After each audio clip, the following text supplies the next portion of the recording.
Just want to check if the live works. Are we live now?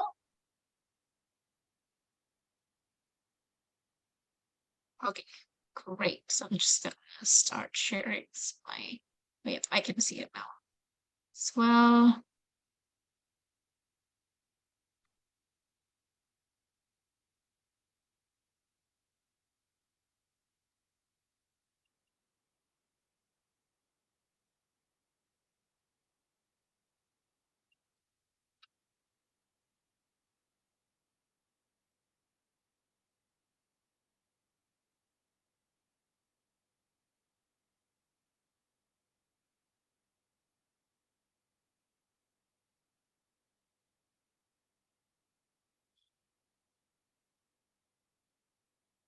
Can you see my screen?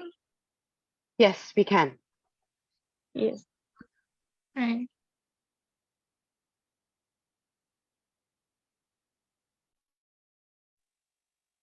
Do you want me to start now or? Yes.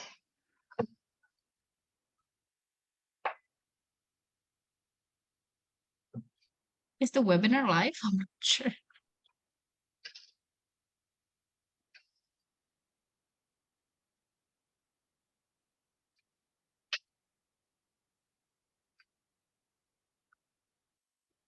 Okay, so I'm not sure how to actually start the webinar now because It's already started. Oh, it's Vivi, already it started. started Sorry. already. Yeah, Okay, thank you. sure. Can we start off the virtual housekeeping slides? I don't see Karima in the room.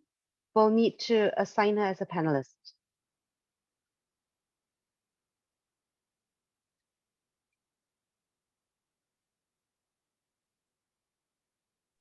All right. I'm just gonna start now if that's okay with everyone. Yes, please. All right. Hi everyone. Selamat sore. That's how we call good evening here in Bahasa Indonesia, and I probably will also in Bahasa Melayu, but also good morning and good afternoon to from wherever you are. My name is Vivi. I'm from Euro Asia Pacific, and I will be your host for this session. So welcome to the Global South Women Forum 2023, which is the theme of this year's is on border control.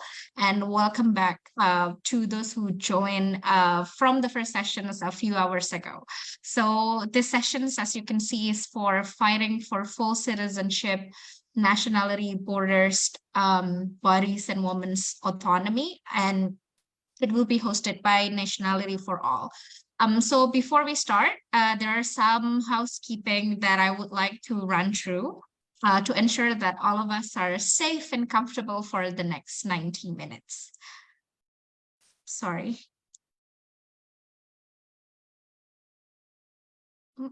Why is the confiling? It's not working.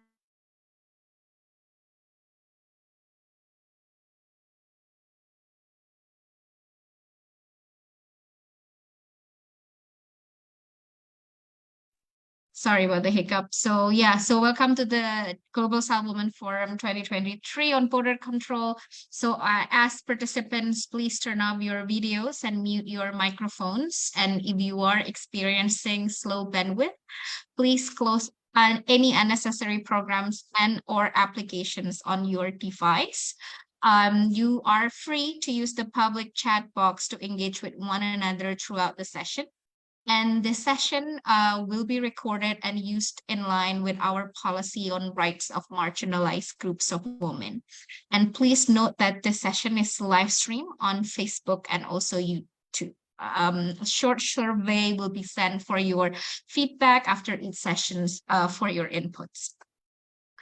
And I think this is also very, very important. So Euro Asia Pacific is committed to making GSWF 2023 an inclusive and safe digital environment and will not tolerate harassment of any kind, including but not limited to deliberate intimidations and sustained disruptions of discussion.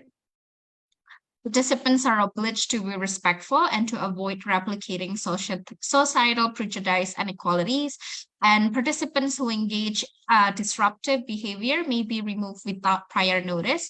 Just would like to make a little bit of corrections on the previous housekeeping. We're only live on Facebook, not on YouTube. So yeah. And before we move forward, I also would like to just notify that we do have interpretation in this session for Arabic and also Nepali. So for you who need interpretation, please, if you can see on the bottom of your Zoom screen, there's a globe icon on the bottom of your Zoom screen, and please choose the language. If you click it, then you can choose the language that you would like to listen. We also have a closed caption, and if you also see on the bottom screen of your Zoom, you can see the logo CC, and you can just turn it on, and then you can see the closed caption is actually working right now. And before we start, before I move the microphone to Alicia, we also would like to read the statement of solidarity with Palestine. We grieve with Palestinians as we witness the ongoing devastations and loss of lives. The escalations of violence towards the people in Gaza and the West Bank is a clear violation of international human rights and humanitarian laws.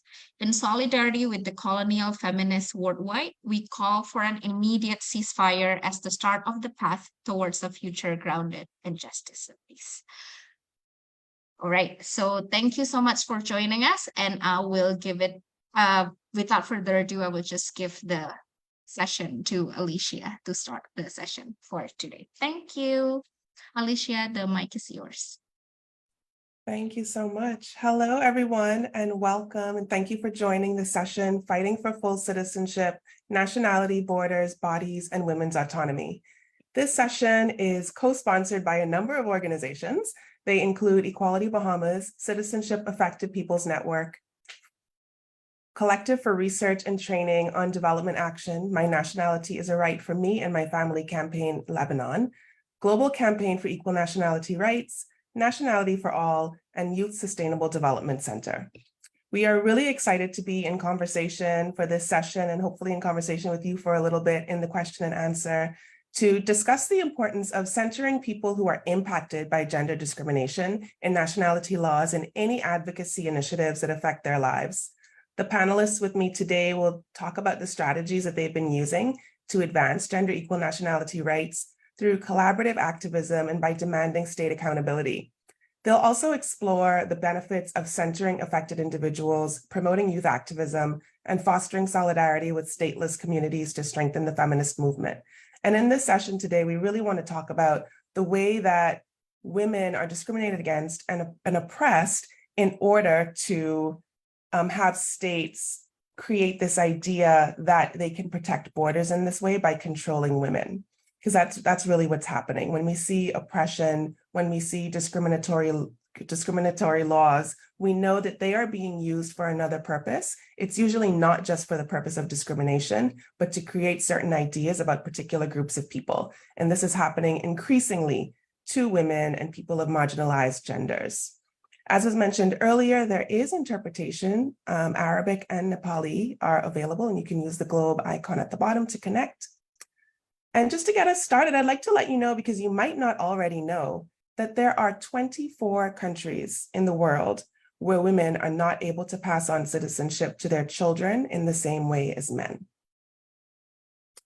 Those countries are the Bahamas, Bahrain, Barbados, Brunei, Burundi, Eswatini, Iran, Iraq, Jordan, Kiribati, Kuwait, Lebanon, Libya, Malaysia, Mauritania, Nepal, Oman, Qatar, Saudi Arabia, Somalia, Sudan, Syria, Togo, and United Arab Emirates. There are even more countries, 47 to be exact, with gender unequal nationality law, where spouses do not get citizenship through a woman, also children who are adopted, and a number of other circumstances. We want to be very clear that this is gender-based discrimination. This is discrimination in particular against women. It is a violation of human rights. This issue is specifically addressed in international mechanisms, including the Convention on the Elimination of All Forms of Discrimination Against Women, also known as CEDAW, and the Convention on the Rights of a Child that entitles children to nationality. It contributes to the astronomical number, now estimated at about 12 million of stateless people all over the world. This leads to limited or no access to education, healthcare, social services, and economic opportunities, among many other resources and services that everyone in the world, all human beings, should have access to through their human rights. Gender discriminatory nationality law also contributes to threats to family units. Gender discriminatory nationality laws are violations of international law. To get us started, we're going to kind of set the context for you a little bit so that you can get an understanding of what this looks like from one country to another and how the activists on our panel have come to be engaged on this issue. We are going to get started with our panelist from Nepal, Neha Gurung, and I will put her bio in the chat so you can learn a little bit more about Neha. But she is the co-founder of the Citizenship Affected Peoples Network, which is a national non-governmental organization advancing the cause of equal citizenship rights in Nepal. And I personally find it very cool that Neha works very closely with her mother, as they have both been affected by gender discriminatory nationality law. Neha, I am really excited that you are here with us to talk a bit about your experience. What do you think is important for people to know about experiencing this exclusion and this discrimination directly? And how did you become, through these circumstances, inspired to become an activist? Thank you, Alicia. I hope I'm audible. And thank you for the question. I think basically what one needs to know is that being born as a stateless person or being forced to be in this state of statelessness is basically, it feels like you're living an invisible life and you're living as a prisoner inside your own country, because just like a prisoner who basically for his or her wrongdoings are punished by certain restrictions, like he or she is not allowed to, his or her right of woman is restricted and various other rights are restricted. Similarly, without having committed any crime. In fact, my mother, who really took a responsibility to raise me and my sister, she did all her best to be a good citizen and a very responsible person, raising her two daughters, right? So despite all these responsibilities and being a good citizen, my mother was punished because she was restricted, just like a prisoner is restricted of so many rights. She was restricted of a right to confer her citizenship onto her children, and that way, me and my sister were restricted of every possible human rights that you can name. Like, for example, I was denied my right to higher education.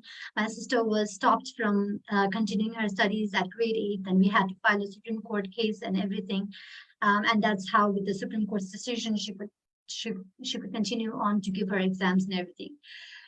So it's basically a life of an invisible person and a life of a prisoner inside my own country without having committed any crimes or any wrongdoings. So basically, being an elder daughter was raised by a single mother, I could sense the struggle that my mother was going through to ensure that my sister and I had food on our plates and good enough clothes to keep us warm, if not on trend with our peers. Her major priority was to give us like good education. And oddly though, even as a kid, I could see in her eyes hopes for a better future. So as a kid, I always think like my father, he left us when we were very small. My mother could have done the same. She had her whole youth, her whole life in her hands. She could have started new. But she loves us so much, and she loves us beyond I could even imagine. And she chose to take the responsibility to protect us and to care for us. So even as a kid, I sensed this, and as a 12-year-old kid, I remember promising myself that I would really study hard. You know how a child's brain works. So I really promised myself that I would really study hard and grow up and study and work hard to become a doctor, and then I would protect my mom and care for my mom whenever she needs me.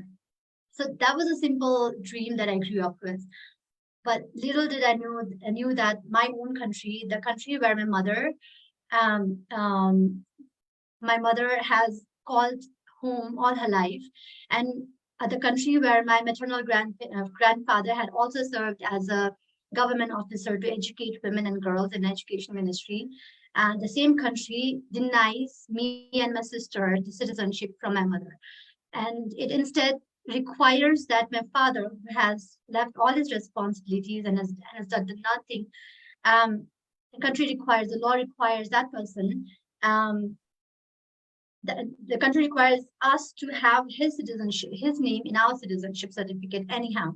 So that was extremely unacceptable for us, and it really took a toll on us because my mother had to leave her job and everything to fight for our citizenship case in Supreme Court. We were almost every day on street protesting and fighting for our rights and everything.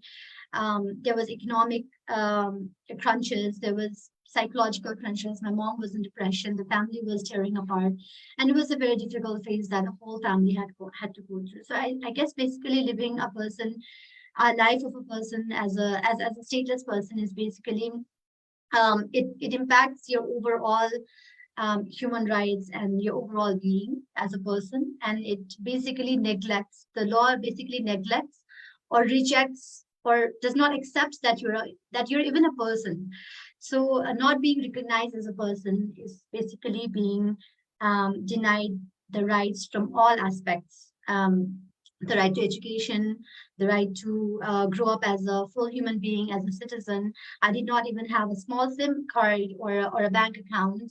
And it was extremely humiliating to not only the fact that I did not have rights, but also the fact that I had to face everyday humiliations in government offices saying, it's fine that you were raised by a single mother and she did everything to raise you and everything, but we still need to know, like, whom did she sleep with in order to conceive you? Who is that person? We need to know. So those kind of humiliating questions we had to face every day in and out. So the government officials were very interested in knowing the man. Like the man is the male is the supreme power in our country. I don't know, for many reasons, for patriarchal reasons, and for many reasons. So those, not only that I was denied from all the human rights, but I was simultaneously being humiliated in every steps while fighting for my mother, me, and my sister when we fought for our citizenship cases. So yeah, these I guess these are the small things, and even small things magnifies into a like bigger impact in our lives when a person does not have a citizenship and has to live a life without citizenship certificate. And Neha, could you tell us what the state of the law is now? Has there been any progress? Okay, so basically, Nepal had its the newest constitution was promulgated in 2015. So before that, we had an interim constitution, and even in the interim constitution, the law was extremely discriminatory. It read that in the interim constitution, that the constitution before the current one, it read that any person can acquire citizenship from his or her mother or father. So it said all, you can acquire either through mother or father. So it seemed extremely positive. But then the following provisions after that provision of the constitution, the following articles contradicted that the primary article, saying that the mother, nevertheless, there were the conditions for mothers. There was no condition for fathers, but there are conditions for mother, that if the mother happens to have a foreign husband, if the mother's happens to have a Nepali husband. So there were like so many categories. And in the new constitution, when the constitution was promulgated recently in 2015, it was the draft constitution that came out was more derogatory. It said any person who wants to acquire citizenship of Nepal needs to have both mother and father Nepali citizenship. So it was extremely derogatory and it was unacceptable. So we fought for it, and I don't know, we should call it a success or not. At the end, the current constitution does say that father or mother, but the following negative provisions remains exactly same. It categorizes women into 3 categories, saying that if a woman has a Nepali husband, then the child can acquire citizenship by descent, which is a right of a person. And if a woman has a husband whose whereabouts is unknown, or the husband is unidentified, then also a child can acquire citizenship from mother. But then the child and mother has to do a self-declaration that, okay, they have to tell to the government that my husband is unidentified, or my father is unidentified with so and so reasons, and all the reasons we have to declare. But the man doesn't have to do all those kind of things. And then the child can, after self-declaration, the child can get citizenship by descent from mother. And the third category is if the father is a foreigner. If the father is a foreigner in this category, the child can get a naturalized citizenship, which is not his or her right, but a discretion of a state. So basically, there's no categorization for fathers or men, but there are only categorizations for women or mothers. And on top of that, mothers or women also cannot confer the citizenship onto the foreign spouse, whereas a male citizen of Nepal can, if he marries a foreign woman today, and he can confer the citizenship rights tomorrow. So that is, so those are the discriminatory provisions that still exist and still continues to impact women and children in Nepal. Thank you, Neha, so much for going first and sharing your story and giving people a personal take on nationality laws and the way that they discriminate against people. I know we often talk about laws and the need for legal reform as though it's this very technical process, and it can be very easy to forget that these laws, these policies are affecting real people in real ways. And the way that you just described the laws in Nepal has made it really clear that it becomes very complicated, probably more and more complicated, the more you exercise your rights as a woman to be a woman than it is to be a man. Because as a man in Nepal, you're able to just freely pass on your citizenship. But as a woman, you have to check all these boxes and make all of these applications and fall into the favor of people who are in positions of power. And that is quite disempowering for people who are in Nepal, citizens of Nepal, and should have the right to pass on citizenship in an equal manner. So thank you so much for sharing that. We are going to take a quick trip now from Nepal to Lebanon and hear from Karima Chebbo about the situation there. What are the laws like in Lebanon, and how do they impact mothers and children?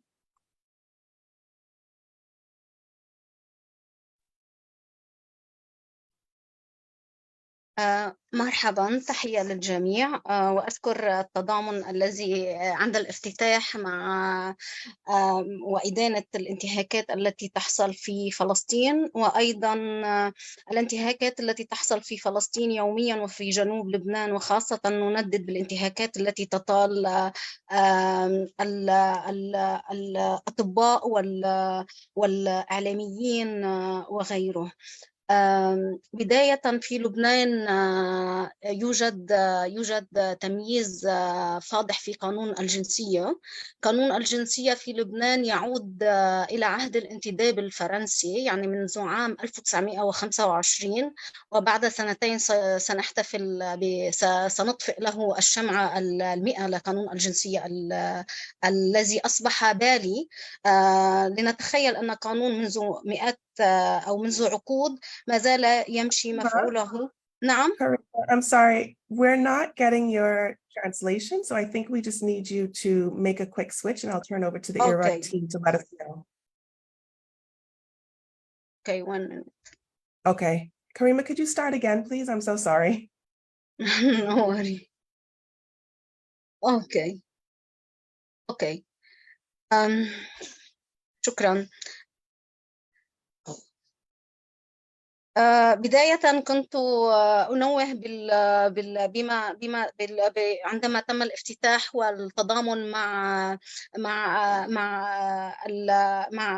ما يحصل في فلسطين وأيضا في جنوب لبنان الذي يتعرض يوميا للانتهاكات والقصف، وخاصة الانتهاكات التي طالت النساء والتي أصبح النساء والأطفال هم الضحايا الذين يستشهدون يوميا، وخاصة الانتهاكات التي تحصل بحق الأطباء والإعلاميين والإعلاميات بشكل يومي. سأتكلم عن الوضع القانوني في لبنان الحالي فيما يخص الجنسية.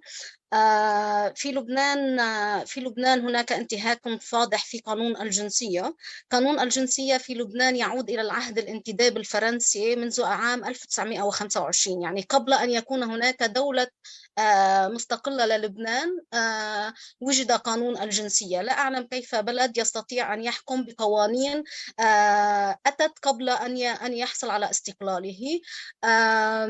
وبعد عامين سنطفئ الشمعة 100 لقانون الجنسية الذي أصبح بالي ويسري مفعوله على النساء في عهدنا اليوم وعلى أسرهم.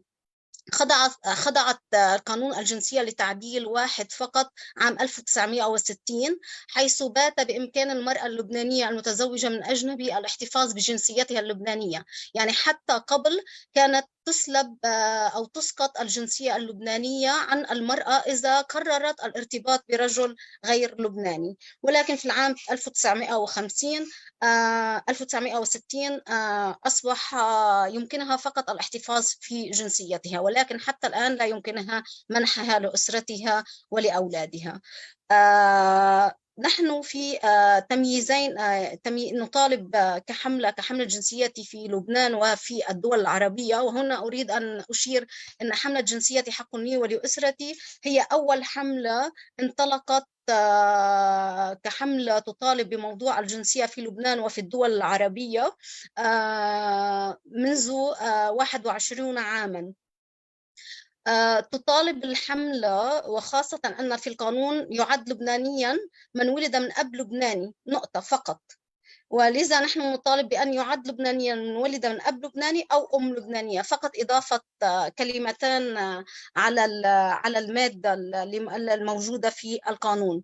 وأيضا المرأة الأجنبية المقترنة من لبناني يمكنها الحصول على جنسية الزوج أي الرجل اللبناني بعد مرور سنة على الزواج. وهنا أيضا نحن نطالب بالمساواة التامة والكاملة، يعني أن لا يكون هناك إجحاف أو تمييز على أساس الجندري. يعني الرجل اللبناني في القانون يستطيع منح جنسيته لزوجته ولأولاده، فنحن مطلبنا ليس فقط للأولاد ولا الأزواج، لأننا نعتمد قاعدة المساواة على أساس النوع الاجتماعي.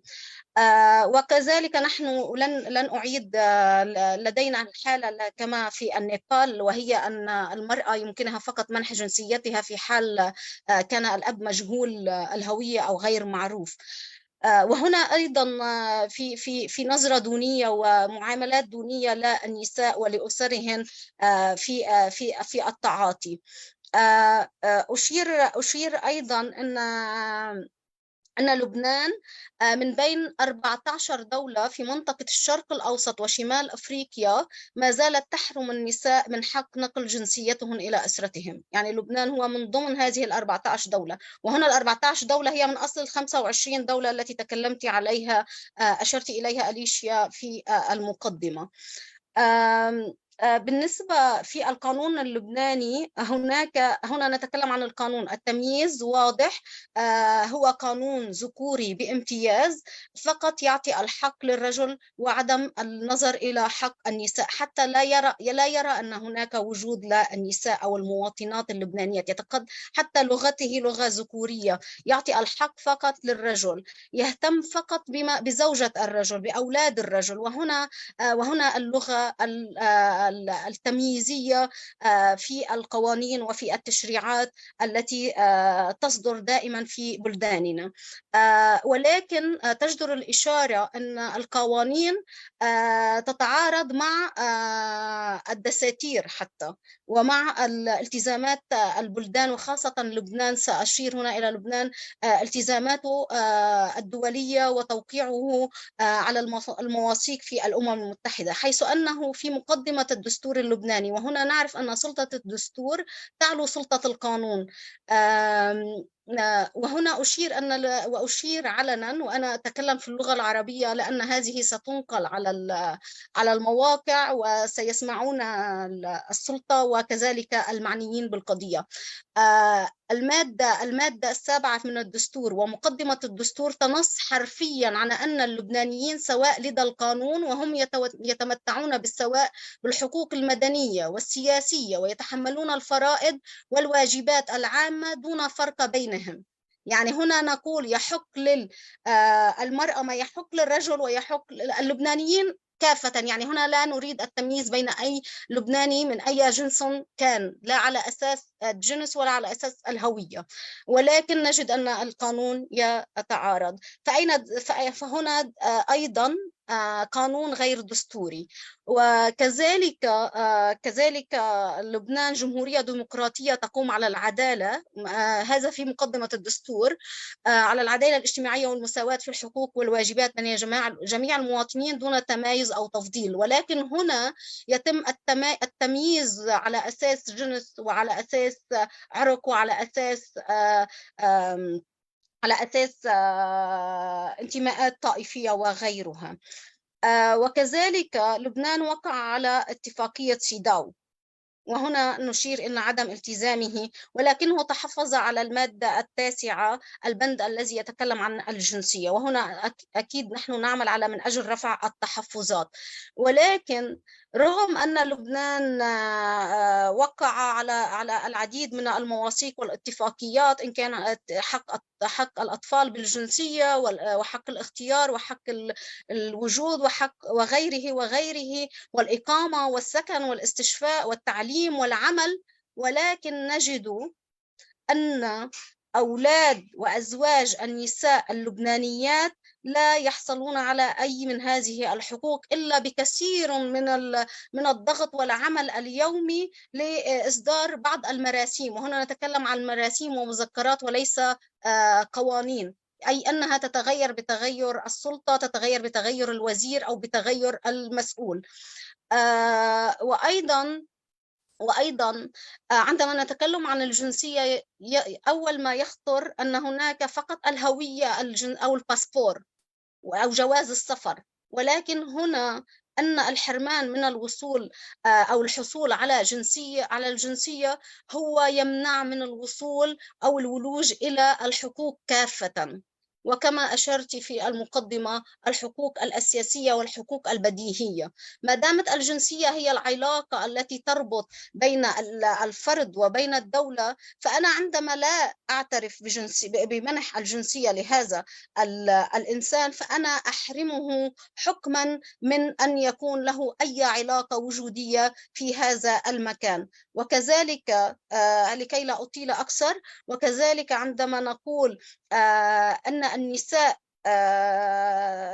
يمكنها الاختيار بالزواج في لبنان، يمكنها الزواج، ولكن عندما أنا كأنني أوقع عليها قصاص، يعني أنا أمنحك الحق بأن تتزوجي من غير بلدك، من غير لبناني، ولكن سيتم الاقتصاص منك بطريقة غير مباشرة عبر حرمانك من العديد. وهنا نشير إلى أنه الحقوق لا يمكن أن تجزأ، لا يمكن أن تكون استنسابية، ولا يمكن أن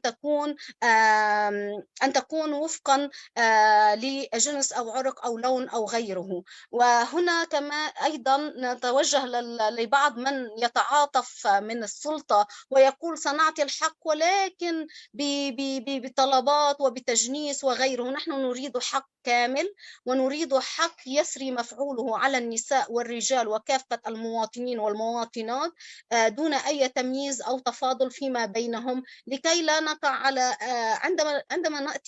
عندما يعطى الحق للرجل لا يتكلمون عن أي مخاوف، ولكن أول ما نتكلم عن حق النساء يصبح السؤال، أول الأسئلة التي يتوجه بها إلينا المسؤولين، سيحدث خلل توازن في الديموغرافي، سيحدث خلل توازن مناطقي، سيحدث خلل توازن في التوزيع السياسي.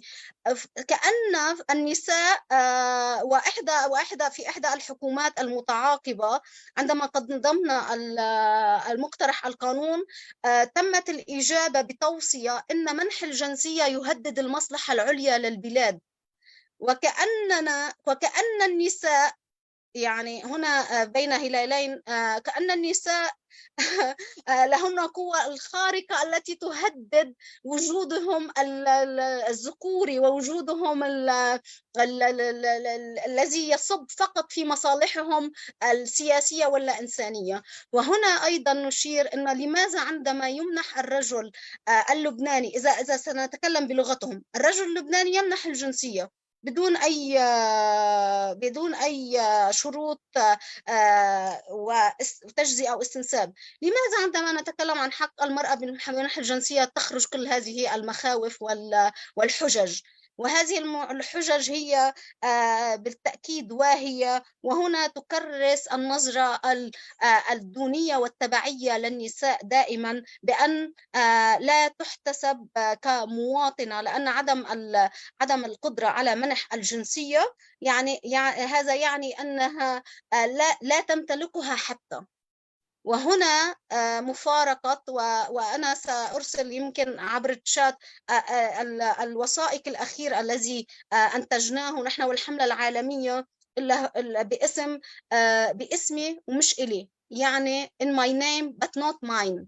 هذه الجنسية أحملها وعليها صورتي وعليها اسمي، ولكن إذا كنت أمتلكها فيمكنني منحها لأقرب من هم لمن ولد من رحمي، من فلذات كبدي. فالنساء تعطي الحياة في لبنان ولا تعطي الجنسية. شكرا.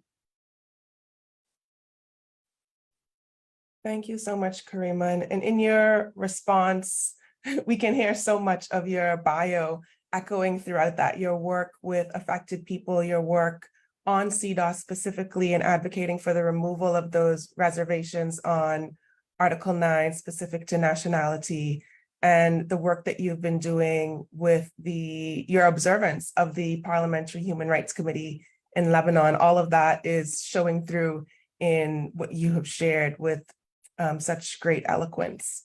Thank you so much for sharing the context in Lebanon. We're continuing our travels and moving on to the African continent, and we will hear from Nokuthula, who is a human rights and development practitioner with experience working with local and international stakeholders. She is the director of the Youth Sustainable Development Center and also a member of the Global Campaign for Equal Nationality Rights. Nokuthula, could you tell us a bit about the nationality rights law right now in Eswatini and the work that's being done to reform those laws?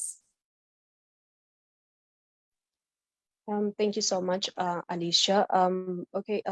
Despite Eswatini being part of or signatory to international and regional laws on issues of gender equality and full enjoyment of human rights, the country has failed to basically domesticate gender equality due to it being a patriarchal country and relying mostly on social and cultural norms in its decision-making structures, which is mostly influenced by men, or majority of the participants are men. So basically, this just highlights where we are as Eswatini in terms of any reforms that may happen, that the people that are supposed to take charge or ensure that the reforms are happening, a majority of them are men.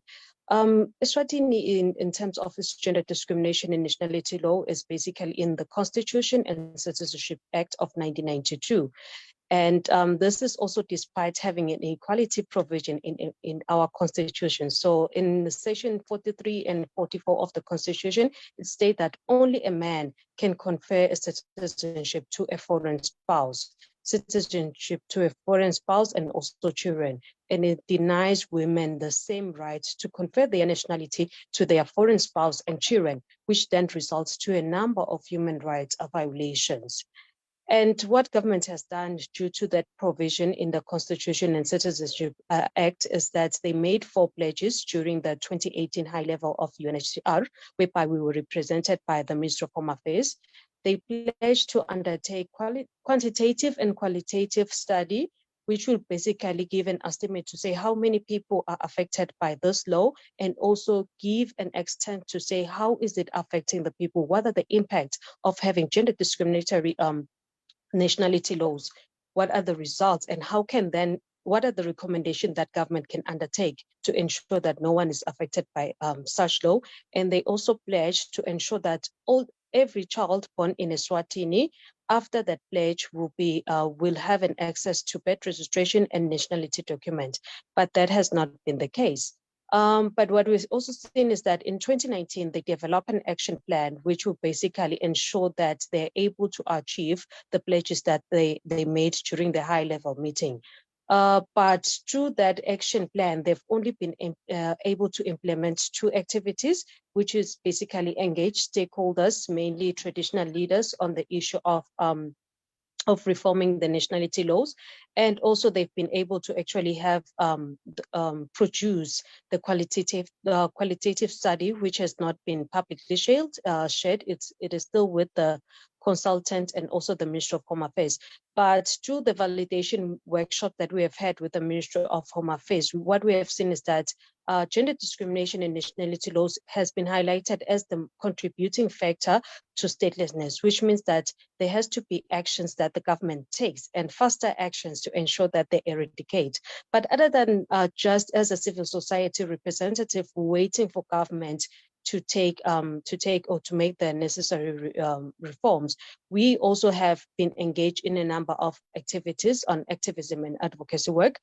Since 2020, we have implemented youth-led activities, which seeks to raise awareness and sensitize citizens in Eswatini about nationality through community activities, whereby we're engaging communities within the borderlines who are actually the most people who are affected this, because they're exposed to actually marrying or having relationship with people from other countries. And we've also hosted a public event in one of the populated areas in towns, whereby we're just engaging people on how people are affected by the nationality discriminatory laws.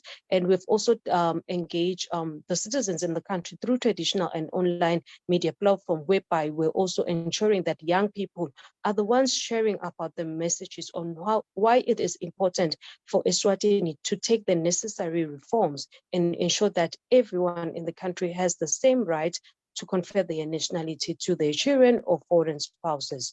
And we've seen so much great reception in online platforms and the public platforms that we have utilized, whereby majority of the people are sharing that this needs to be changed, because they are seeing how it's also affecting not only them directly, but relatives, whereby they're not able to access education, they're not able to access healthcare, they're not also able to actually be employed, because basically you cannot do anything without a nationality document. Furthermore, we've also done digital media engagements, which has actually enabled us to reach more affected people and non-affected persons. So this is how we have been able to mobilize affected persons in the country, whereby we will share on social media that there's this campaign, and most of them will then come forward to say, I think I'm one of the affected persons. I've reached out to the ministry and they've told me that I cannot really acquire citizenship, but I didn't know where else to go, because this is the same ministry that is supposed to guide me. So what we have done is that we have set up a small group of people who have been affected, which is women, grandmothers, and people who have relatives one way or the other that actually do not have nationality document due to the gender discrimination. And also, through that platform that we have set up, we've had 2 women who have actually taken government to court. They filed an application to challenge government to give them the same right as men into ensuring that they're able to actually transfer their citizenship to their children and foreign spouses, which have been living in the country for the past, 19 years? So most of them have been married for 10 years. And when you look at our constitution and citizenship, because it does provide for naturalization that you apply once the child is 21. But what happens to the children that have been 21? That means that you have, as a child, you have no access to education, no access to any healthcare services, and no access to any other social benefit there until you are 21. which is something that we've also highlighted with government that it is not practical. Also considering the time that they take to review citizenship applications, which is usually 10 years. And that is just too long when it's an issue that really affects you being a human being and living within a society. We've also produced informative materials such as a documentary, which has also highlighted how the issue of nationality laws in the country contributes to a number of issues whereby people find themselves stuck in poverty, whereby we have seen how the issues of generational statelessness happens. You find a mother who has 7 children that are unable to go to school. And when you realize or you track down that family history, you realize that after the 7 children, there will be then other grandchildren that will also be stateless or will not have any document because their mother cannot actually transfer their citizenship and that to their foreign spouses. Also, what we have seen is that most of the women who are affected are also at high risk of being involved in abusive relationship. One of the women in the documentary actually shared how she had to be forced out of her marital home because the husband was abusive. So those are the issues that most of the undocumented people actually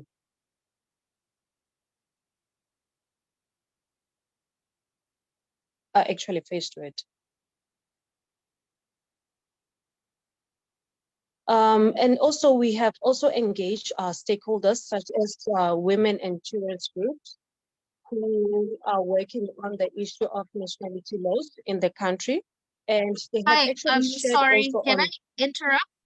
Sorry, I think the Arabic translation is on English channel, so there's like a double voice. Just checking. okay, thank you for that. As I was saying, is that we, as an organization, we've also engaged other CSOs or civil society organizations in the country who are working on women and children issues to ensure that they are also part of the campaign. And they've also come forward to say they know a number of cases at the grassroots level where they're working, whereby the issue has been, they've seen, but they're not able to engage with government. So what we're now trying to do is to bring together the civil society and also the government to ensure that we work together on this issue, because without the involvement of civil society in ensuring that governments takes the necessary steps or reforms and ensures that Eswatini ends up having a gender equal nationality laws in the country as by 2024, according to the pledges that we made during the high level meeting in 2018. Thank you. Thank you so much, Nokuthula. I know you've gotten into quite a bit there beyond just the law and the context right now to talk about the work that you're doing. And very importantly, that engagement with governments and working on building that international pledge and doing some work domestically to ensure that this is dealt with through strategic litigation, even if that's necessary. We are moving on now to Southeast Asia. Our friend in Malaysia, Patricia from Family Frontiers, that has done an excellent job of centering mothers and children in its campaign to reform the gender discriminatory nationality law in Malaysia. Patricia, can you tell us a bit about the context right now, what the law looks like in Malaysia, and the work that you're doing? Thank you, Alicia. So in the same vein as the other countries that I've shared, in Malaysia, women married to foreign spouses cannot confer citizenship to children born overseas, and they cannot confer citizenship to spouses who can only apply for citizenship through naturalization. And in both cases, Malaysian men are given these rights. However, I would also like to note that Malaysian men are unable to confer citizenship to children born outside a legally recognized marriage. So Family Frontiers here in Malaysia, we have been working on the Equal Citizenship campaign since 2018, and we pursued strategic litigation at the end of 2020. The journey still continues, but we have seen incredible progress so far, as well as unfortunate setbacks, which I will actually go into detail in the second half of the panel. So non-citizen children face many obstacles and challenges, such as limited access to public education and affordable healthcare.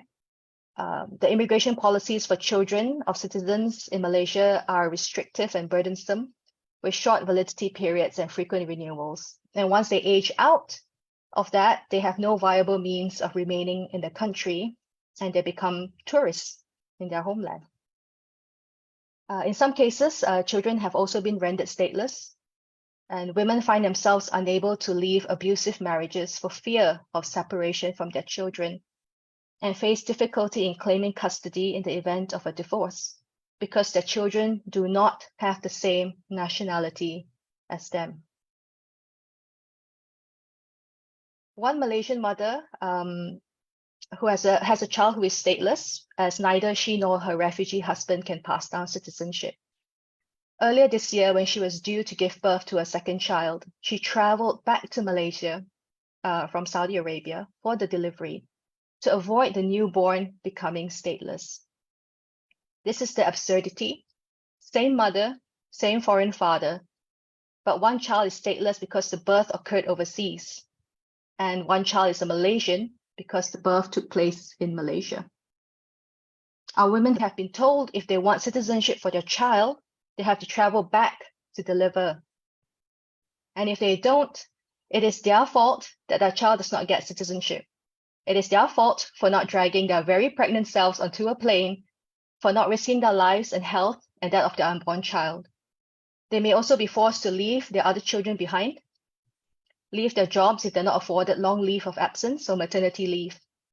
And for women with high-risk pregnancies and medical complications, what option is given to them? Some lines of reasoning and justification for denying women this right has been around security and sovereignty. In 2020, the government cited national security concerns as a reason to prevent a Malaysian woman married to a foreign spouse from conferring nationality on her child born abroad, as the child would have dual nationality. However, without citizenship through the mothers, our children are forced to take the father's foreign citizenship, which is then used against us to deny equal citizenship rights. Often women married to foreign men are drawn as disloyal, like, how dare you have the audacity to marry an outsider, a foreigner, and if you had chosen a Malaysian man, you wouldn't be in this predicament in the first place. Throughout our advocacy journey, we have encountered narratives suggesting that granting citizenship to the children of these Malaysian mothers would, quote, open the floodgates, and at some point lead to foreigners, quote, displacing and taking over. The giving of citizenship has been historically framed by the government as a privilege and not a right. It is a gift or an award that is bestowed. It is an exclusive right of the federal government that is not offered freely to all and sundry. Now, the previous Home Minister said that, I quote exactly his words, that citizenship is a matter of national security, and the interest of the public is greater than the interests of any individual. I'm here to say that our children are not threats. Our women are not convenient scapegoats to be used for fear-mongering and to prop up absurd justifications of security and sovereignty. We just want our children to be safe, to thrive, to live, to have a future. And citizenship is a fundamental right, not a privilege. Thank you so much, Patricia. I think from all of you speaking and sort of laying the context out for us in these different countries, we can see that we have different speakers. People are talking from slightly different perspectives, but fundamentally these laws are the same and they have the same effects and the same intent. And Patricia just spoke to that issue of treating citizenship, treating nationality like it's an exclusive good.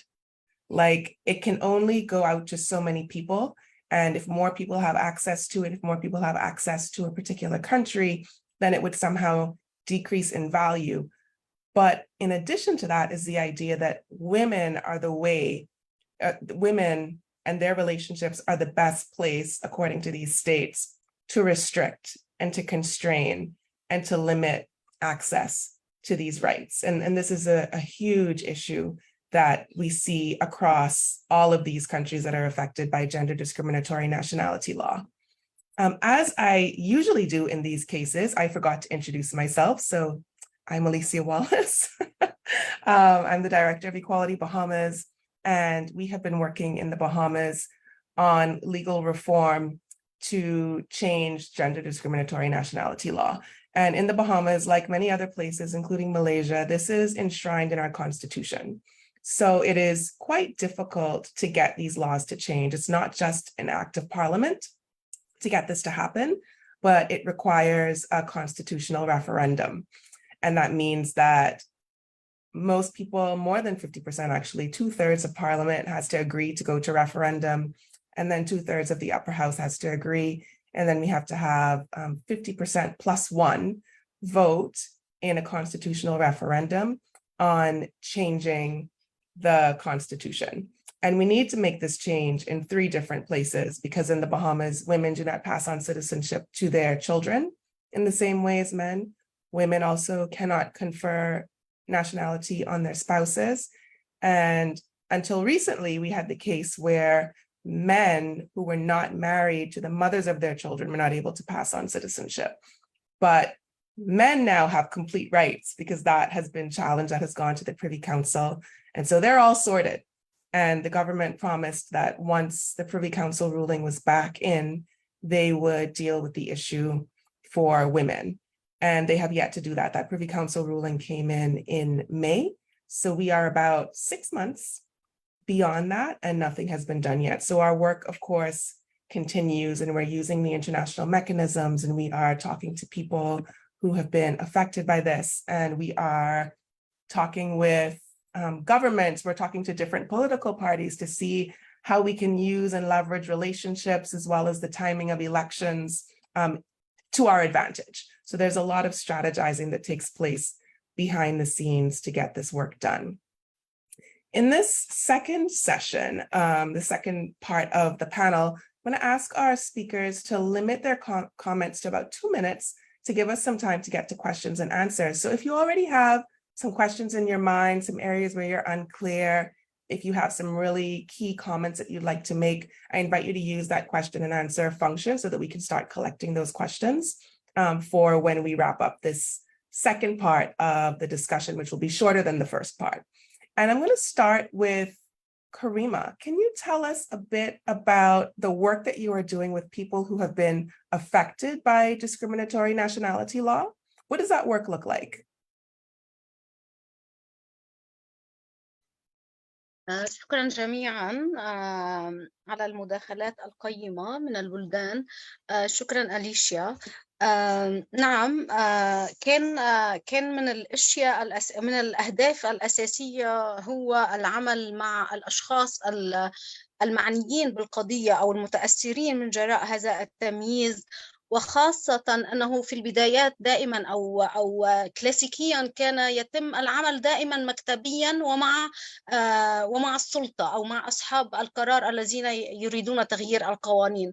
فكنا نلاحظ أن القضية بداية عند أي تحرك أو عند أي عمل نجد أن عدد الأشخاص هي كعدد الأشخاص المكتب الذي يعمل على هذه القضية set in أو اعتصام أو في اعتراض. ولكن بعد العمل مع أصحاب القضية مباشرة فأصبحوا ليسوا فقط معنيين بالقضية أو متأثرين في القضية، ولكن أصبحوا أيضا شركاء أساسيين في القضية. ليسوا فقط شركاء في أن نأتي بهم ليقدموا شهادات تتكلم عن المعاناة، ولكن شركاء في التخطيط وفي التنفيذ أيضا، وفي العمل وفي الزيارات وفي الظهور الإعلامي وفي يعني مراحل اللوبينج والأدفوكسي كافة. وهنا كان هناك الكثير من التحديات، وخاصة في طرق وأساليب صياغة الرسائل التي يجب الحديث بها، لأنه بداية بدأنا نتعرض أن البعض من السياسيين أو الإعلاميين يستغل إثارة بعض النعرات أو الخطابات وأخذها من الشارع أو في أي تجمع أو في أي اعتصام من وجر المعنيين في القضية للحديث بها وغيره. ولكن هناك أيضا عمدنا على على عقد على الوصول إلى كافة المعنيين في كافة المناطق اللبنانية، من عبر عقد هيئات عامة، عبر عقد جلسات توعية، وأيضا عبر التدريبات المكثفة حول القيادة والكوميونيكيشن سكيلز أو مهارات الاتصال والتواصل وصياغة الرسائل أو التعبير والمطالبة بحقوقهم، وخاصة التمكين حول معرفة ماذا نريد أن نغير في هذه القوانين أو هذه السياسات من أجل أن نحصل على حقنا كاملا، والتمكين حول أن هذه القضية، وهنا كان التحدي الأكبر، وهنا شخصيا كان التحدي بالنسبة لي أن تصبح المطالبة بهذا الحق من منطلق قوة، ومن منطلق أن هذا حقي وأنت من تغتصب هذا الحق عبر قوانينك التمييزية، وليس المطالبة بهذا الحق من منطلق الحاجة والمعاناة وغيرها. وهنا نجحنا في تغيير هذا المسار، حتى أنه أصبح الكثير من الشباب والشابات المعنيين أو وغير المعنيين من الجامعات التي استهدفناها أو جلنا عليها يشاركون دون الشعور بأي خجل أو غيره من الأحكام المسبقة التي كانت تطلق على هذه القضايا. وأيضا عندما نتحدث عن قضية أو نتحدث عن انتهاكات، فلا يمكن الحصول عليها فقط بالنظر إلى القوانين والدساتير والسياسات التي يتم إصدارها. وهنا أشير إلى أن عند وقوع الأزمات أول المتضررين هم من يقع عليهم أي انتهاك. يعني أوقات يصادفنا كثيرا مثلا وقت كورونا، وقت جائحة كورونا، كان والتي استمرت أكثر من سنتين وثلاثة في بلداننا. كنا إذا سنقول نطالب في هذا القانون يقولون ليس وقته الآن، أننا في جائحة أو أننا في وضع طارئ. ولكن من يعمل مباشرة مع المعنيين والمتأثرين يجد أن من كان يقع عليهم الانتهاك من جراء أي مراسيم يتم إصدارها كانت تقع عليهم أولا، وكانت يحرمونها. ليس فقط كانوا يعانون من أو يخافون من هذا الفيروس، بل أيضا من أي مرسوم يصدر لا يؤمن لهم الحماية على أراضي هذا البلد. وهنا مثلا سأعطي مثال. تواصلت معنا سيدات من الخارج عندما فتحت البلاد وسمح للبنانيين بالعودة إلى لبنان، عندما فتح المطار، عندما يصدر المسؤول القرار يظن أنه يحمي اللبنانيين، ولكن هنا اللبنانيين في قراره لا يحمون غير الذكور لأن اللغة هي حماية اللبنانيين. فنجد أن حماية اللبنانيين لما ستقع أولا على أولاد النساء اللبنانيات وأزواجهم، لأنهم أجانب أي غير لبنانيين. يعني عندما نقول غير لبنانيين، كان يطلب من النساء أنه يمكنها الصعود على الطائرة لأنها تحمل جواز الباسبور اللبناني، ولكن أطفالها من هم بعمر الأشهر أو عمر 6 سنوات و7 سنوات لا يمكنهم الصعود أو من أي عمر كان، لأنهم أجانب أو غير لبنانيين. Karima, thank you so much. Would you be able to share more with us about that in the chat? Just in the interest of time, I have to move on so that we make sure we get some of the questions. We already have quite a number of questions rolling in. نعم سأرسل لكم العديد، ولكن سأختم بكلمتان: أن العمل مع أصحاب القضايا هو أساسي جدا، ولكن يحتاج إلى التمكين، وأنهم مصدر أساسي للمعلومات والانتهاكات التي يتعرضون لها بشكل يومي، ويساعدوننا في صياغة والتأثير على السياسات وتغييرها. شكرا.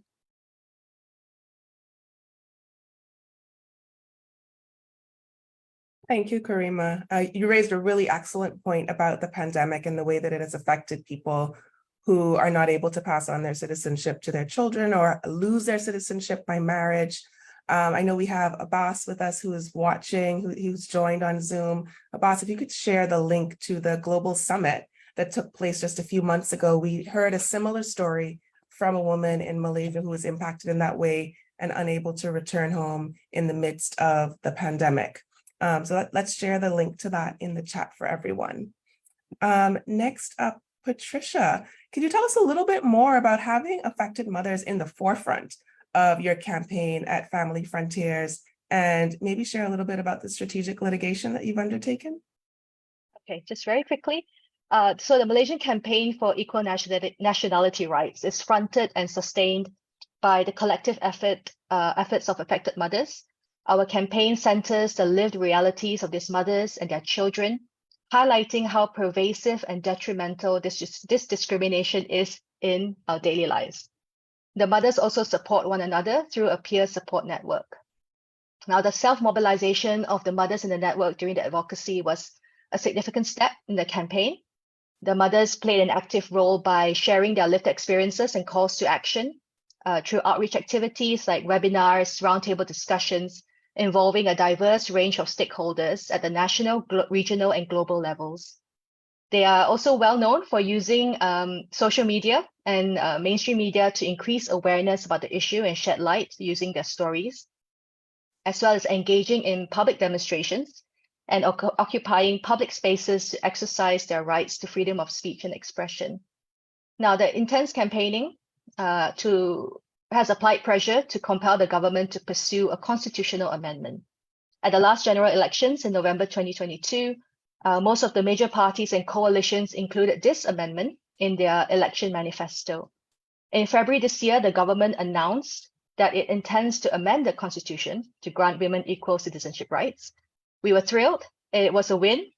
However, the goalposts have been moved several times, and the promise that the government made to table the amendment in Parliament this year remains elusive.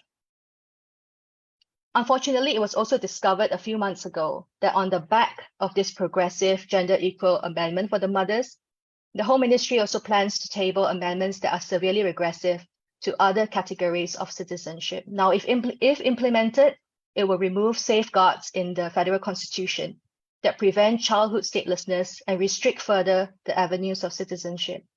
We are deeply concerned and disappointed and do not believe that there should be a trade-off of rights where one avenue is widened and others are narrowed or closed. So while all this is going on, we do have a strategic litigation ongoing. We filed a public interest case which sought a declaration of the citizenship provision of Article 14(1)(b) to be read harmoniously with Article 8(2) of the Federal Constitution that prohibits gender discrimination. In September 2021, the Kuala Lumpur High Court ruled in favor of Family Frontiers and the 6 plaintiff mothers. However, the government later filed an appeal, and the High Court ruling was unfortunately overturned at the Court of Appeal in August 2022. The case is still pending a date to be heard at the Federal Court after we were granted leave to appeal in December 2022. So that's where we stand right now. So much work has been done, Patricia, by Family Frontiers, and you've been to court so many times and won so many times. And I know that we're all standing with you and hoping for the next stage to be a win, and not just a win, but a win that results in real action so that you can feel that win and that you can be experiencing that equal nationality. Nokuthula, what can you tell us about your experience of engaging governments to reform the law and about the Government International Pledge?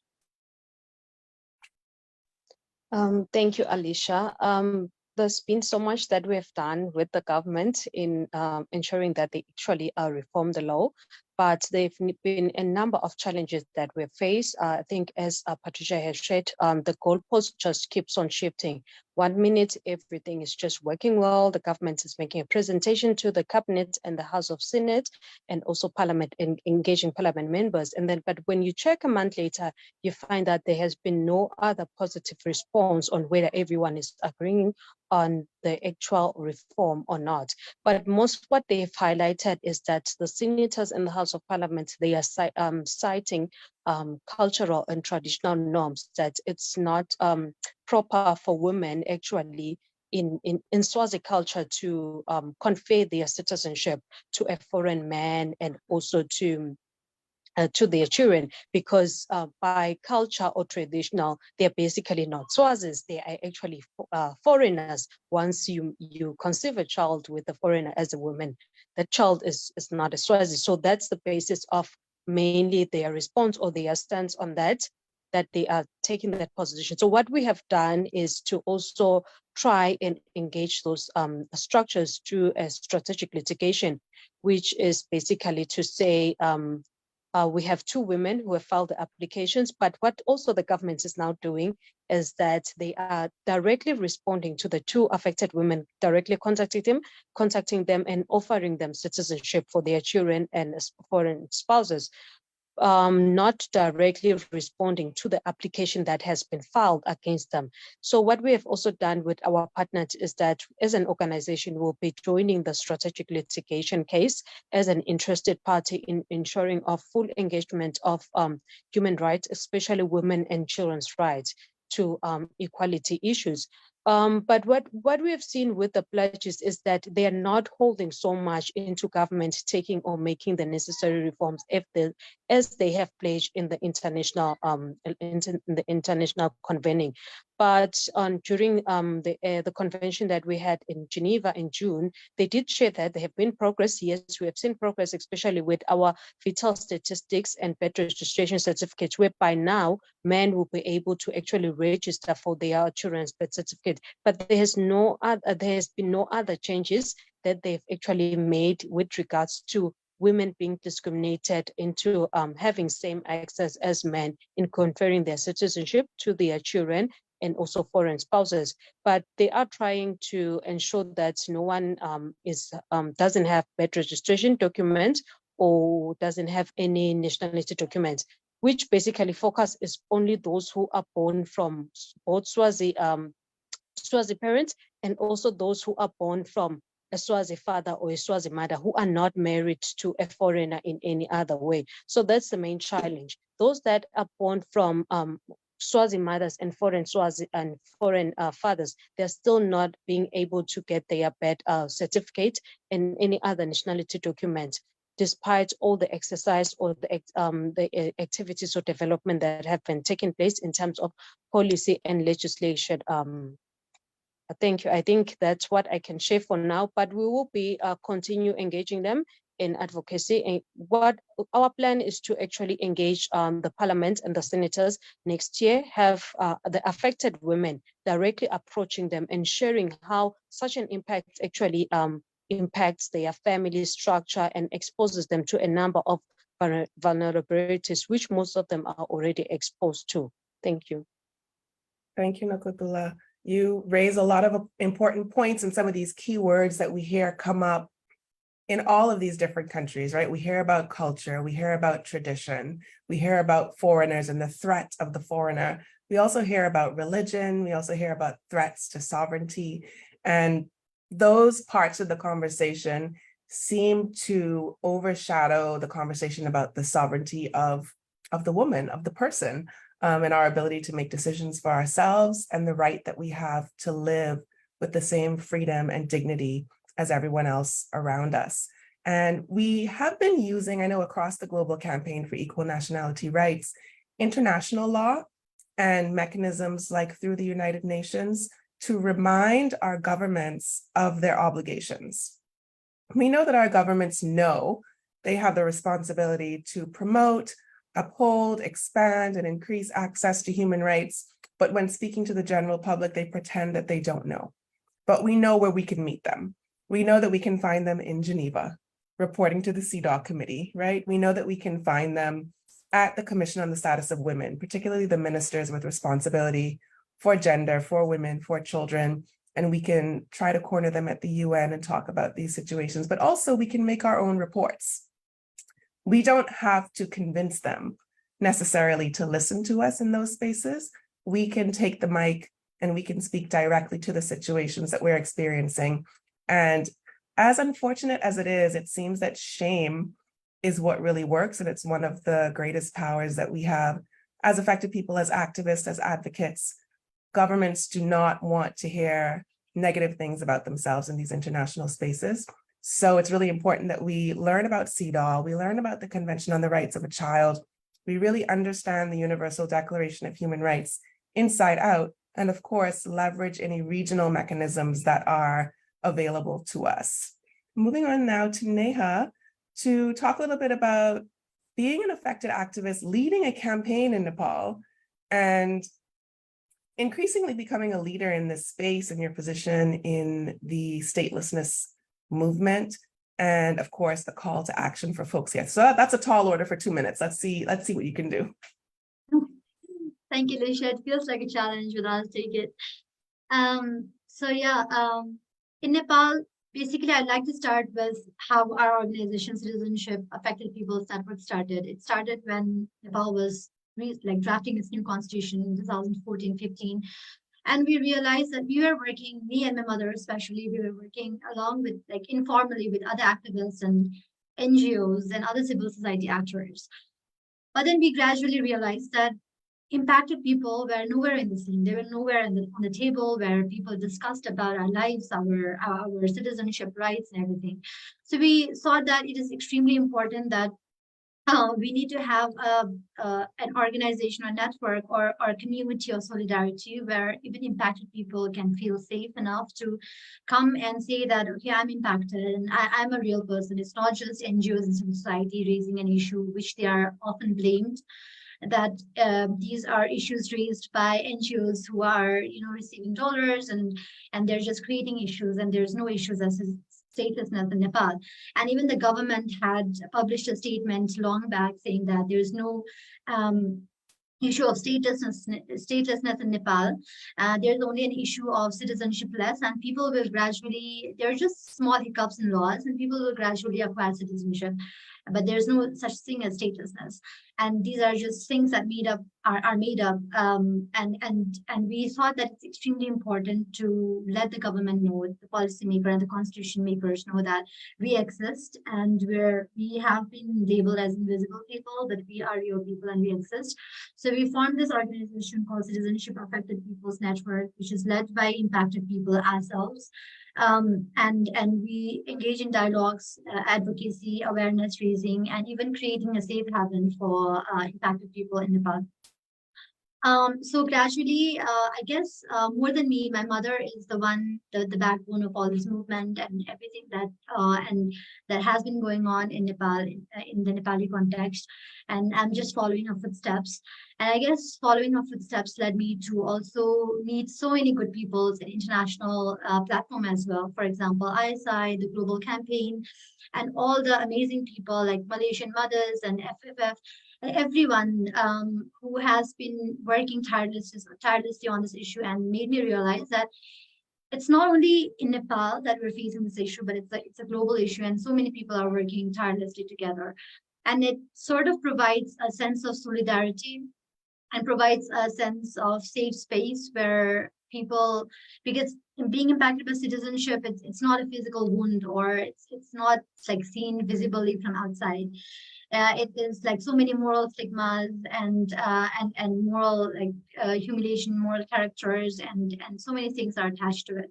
So people do not often come out and feel comfortable to share about their their personal lives and what happened to their husband or family, or like Patricia mentioned, women have to fly in their pregnancy period just to comply with some laws that men made, right? So these kind of things people do not want to share, and we want to make a safe space.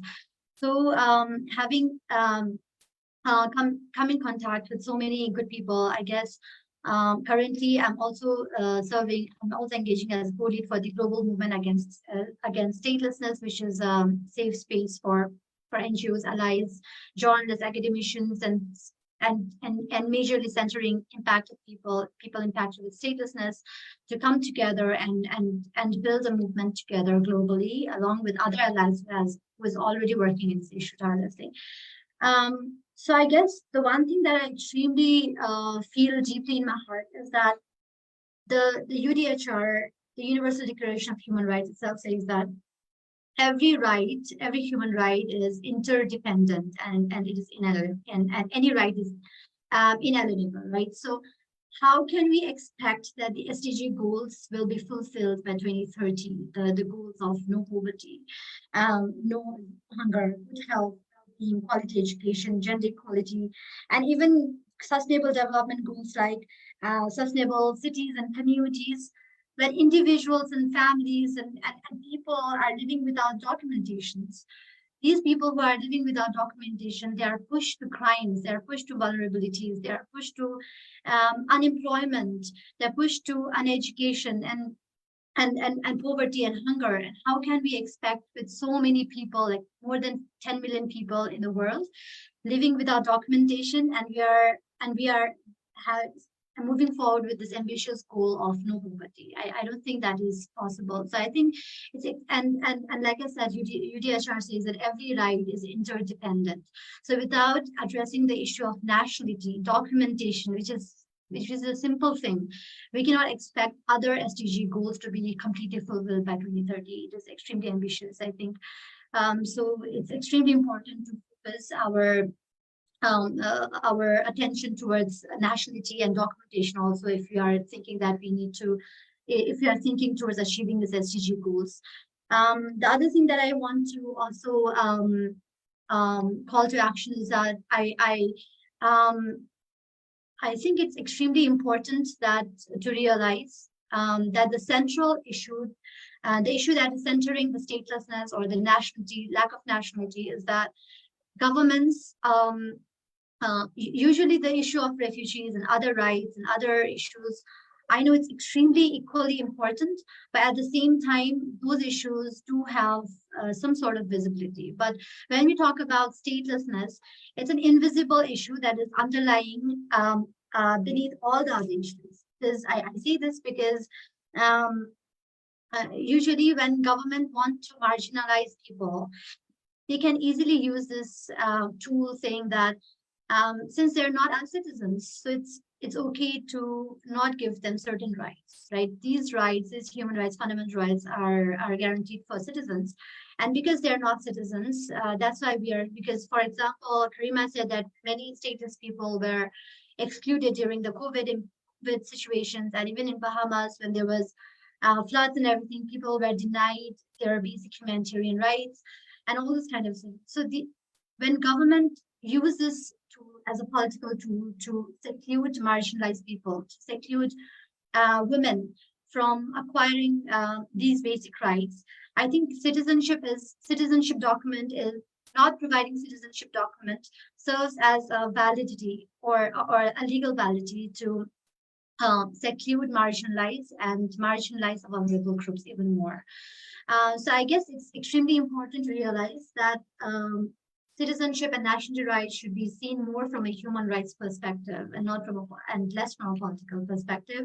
And the second thing is that, like I said, if we are to fulfill all the SDG goals and if you're moving forward with this ambitious goal towards overall development, then neglecting a simple right of documentation will not help us achieve those goals unless and until every individual in every country has a citizenship document, a simple documentation right, and not only documentation right, a dignified citizenship rights.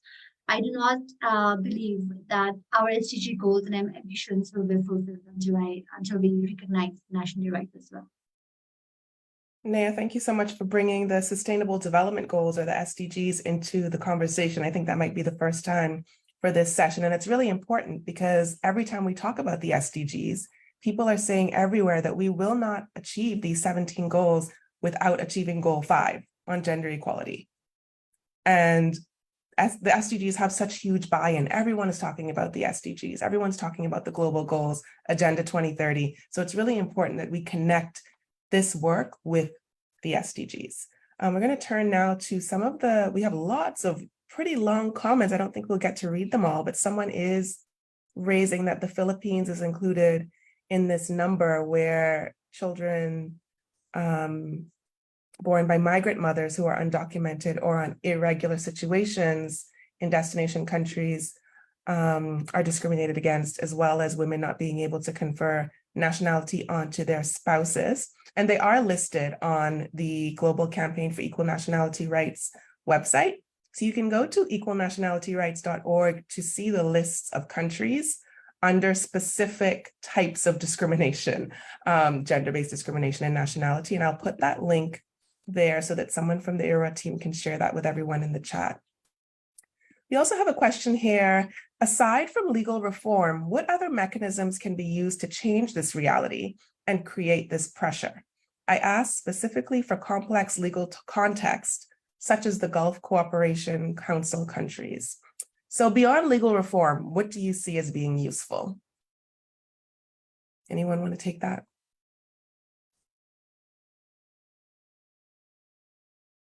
Can you repeat the question, Alicia?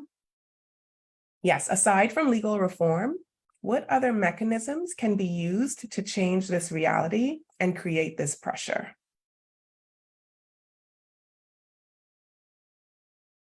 Can I add a small point? I don't know if it can be a overarching answer, but just a small point to address that question is that currently CAPIN, the Citizenship Affected Peoples Network, we're focusing on social awareness and awareness of youth and children as well. We're doing this mainly for two reasons. One, that we believe, for example, Nepal is a country where just 100 years back, there was a sati culture. Sati culture is basically where woman whose husband has recently died has to also burn herself in the husband's body. That was the culture in Nepal. And after all the whole society, when they raised their voices against this injustice of a woman or a wife who has to burn in a fire, everybody raised their voice against it. And then gradually the law changed. It changed. It's not very far. It's just 100 years back that used to happen, and it changed. So I think the other one way is that unless and until every grandmother, children, uncle, aunts, community people, they really believe that gender equality rights is a human right and everybody needs to have it. Until and unless every human being or society, community, that transformative change happens, I think acquiring that transformative change will inevitably support the change in laws and policies. So I think while we are also fighting in the legal policy international level, also need to have this grassroots awareness mechanism and grassroots awareness of every individual, every uncle and grandmother sitting at home talking about citizenship, borders, or xenophobic ideas. And unless these are changed, I think having this transformative change will also have an impact on the legal reform issues. Yeah, and you brought up policy. This is something that's the government is saying that we can use in the Bahamas, that they will put policies in place, or there are already policies in place where you can apply for citizenship. But that's not the same as having access automatically that men already have. So while there might be ways to go around the law, it's very important that our laws, our rights are afforded to us through the law. Because anywhere outside of the law, like policy or anything else, any other programs that are provided, it's up to someone's discretion. Someone gets to decide whether or not you get to access this right. So that's the reason that there's so much focus on legal reform. There's really no substitute for changing these laws. Can anyone answer in 30 seconds? What are some of the specific barriers or cultural, political, or social factors that have hindered the progress of legal reforms addressing gender discrimination in nationality laws in these countries? This is a long question, so I would say just give sort of like 1, 2, 3 word answers. Specific barriers that are cultural, political, or social factors that hinder our movement on this issue. I'm going to turn to Patricia. Do you have any ideas of cultural, political, or social factors that serve as barriers? Patriarchy is a huge one. We heard that word a number of times. Yeah, and our systems are reinforced by patriarchal structures. So that is an obstacle, yeah. Yeah. We are at time. That happened very quickly. Thank you for all of the questions, and really deep apologies for not getting to all of your questions and comments. Really regret that. But feel free to be in touch with us separately or get in touch with the Global Campaign for Equal Nationality Rights or any of the other co-sponsoring organizations for this event. We would love to continue the conversation with you, but we really want to be respectful of the forum, and we know that the show must go on with other speakers. Thank you very much to all of the speakers here today that have joined us. Thank you to the co-sponsors, and huge thanks to IRA AP for taking this on and putting on the Global South Women's Forum. It's been a really great few hours already, and looking forward to the rest of the sessions. Thanks everyone for joining. All right. Thank you so much, Alicia and everybody else. And thank you so much for all the participants as well. And hope to see you in the next sessions of GSWF. Bye-bye.